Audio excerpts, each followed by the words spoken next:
जय जवाहर संगवारी हो। हमारे घर आज बने हवे लाल भाजी के सब्जी। तो लाल भाजी के सब्जी के साथ हमन आज भूंजा था ये हरे बिजौरी। एला हमन बिजौरी के था रखिया बरी के जो बीजा रथे ना तेला कामे डाल के बना है एला एहम जी कामे उड़ीद दाल में हाँ उड़ीद दाल में डाला है तिली नमक मिर्चा वती खाए तैयारी चलत है। और ये हरे बिजौरी जेला हमन भूंजे के तैयारी करत था साथ में लिज्जत पापड़।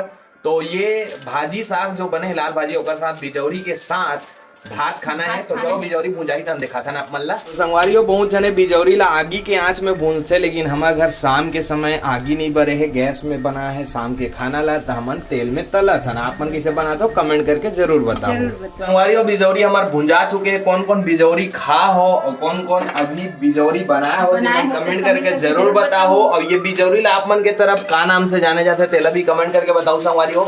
चलो अभी खाना खाए के समय हो गए, खाना खाथन। जय जोहार जय छत्तीसगढ़।